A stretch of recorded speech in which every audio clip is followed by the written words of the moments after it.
जब छलावरण या सींग काम नहीं करते तो सींग वाली छिपकली अपनी आंखों से खून छिड़कने लगती है, जो आमतौर पर काम कर जाता है और शिकारियों को दूर रखता है। क्या आपको छिपकलियां देखकर डर लगता है? रुकिए तब तक जब तक आप यह ना देख ले कि उनमें से कुछ अपनी आंखों से क्या क्या कर सकती है। आमतौर पर सींग वाले छिपकलियों के रूप में जाने जाने वाले इन जीवों को उनके चपटे सींग, गोल थूथन और फूले हुए टोड़ जैसे शरीर के आधार पर पहचाना जा सकता है। छिपकलियां फ्रीनोसोमा जीनस से संबंधित है। इस जीनस की कम से कम 8 प्रजातियां जरूरत पड़ने पर खूनी आंखें पाने की क्षमता रखती है। किसी भी संभावित खतरे के कारण उनकी आंखों से खून की धार बहने लगती है। लेकिन आंखों से निकलता खून इस असामान्य प्राणी की रक्षा कैसे करता है? हर जानवर खुद को बचाने के लिए अपनी खुद की अनूठी रक्षा रणनीति अपनाता है और सींग वाले छिपकलियां भी इससे अलग नहीं है।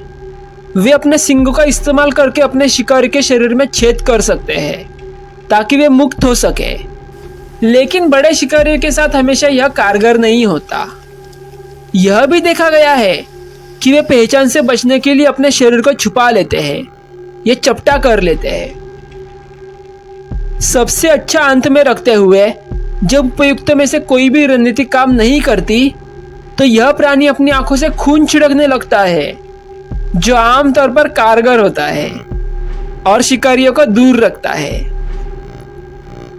जब जानवर स्वेच्छा से अपने शरीर से रक्त बाहर निकालते हैं तो इस क्रिया को ऑटो हेमरेजिंग कहा जाता है। सींग वाली छिपकली के लिए ऑटो हेमरेज का एक प्राथमिक उद्देश्य आत्मरक्षा है।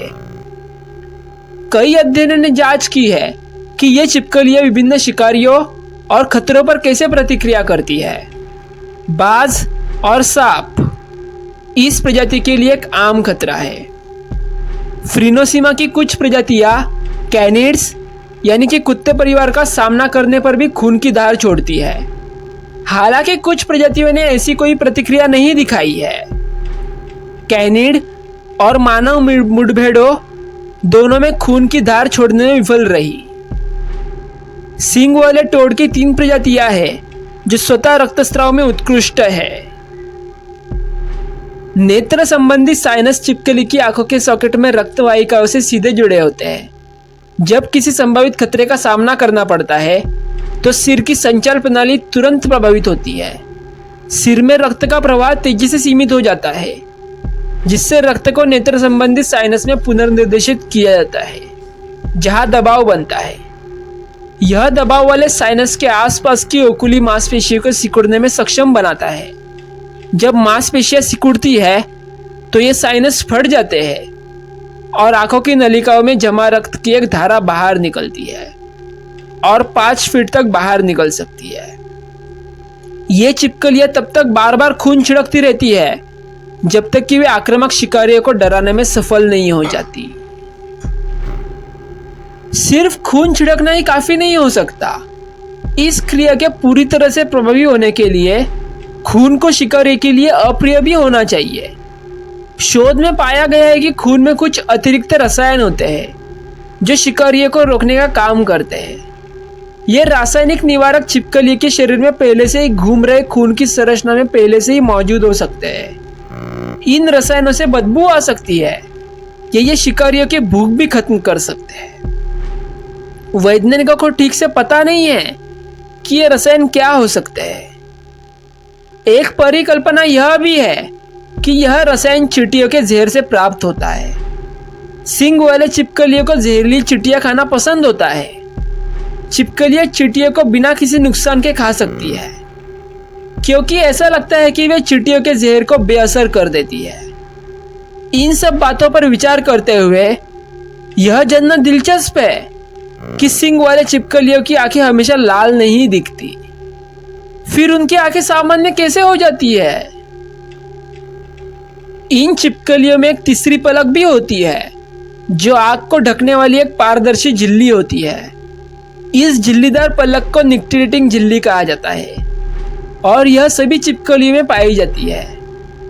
खून फटने के बाद या फिर खून आंखों से बाहर निकलने के बाद निक्टिलेटिंग झिल्ली आसानी से रक्त को हटा देती है क्योंकि यह नेत्रगोलक की पूरी सतह पर फैल जाती है, जिससे गोली जैसा मलबा आग के पिछले कोने में चला जाता है।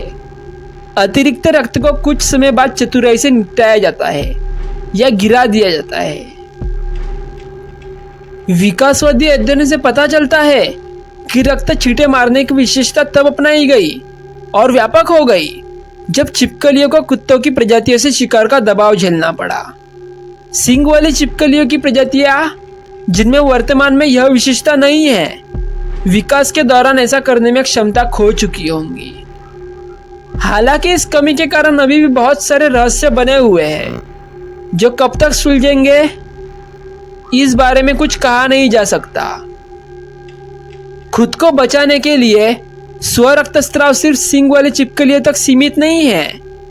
कुछ सांप प्रजातियां जैसे बोनाबोइड्स, किंग स्नेक और लंबी नाक वाले सांपों की कुछ प्रजातियां भी न केवल अपनी आंखों से बल्कि अपने नथुने या क्लोएकल्स यानी कि सामान्य जननांग, आंत या मूत्रपथ, इनके उद्घाटन से भी खून की धारें छोड़ सकती है।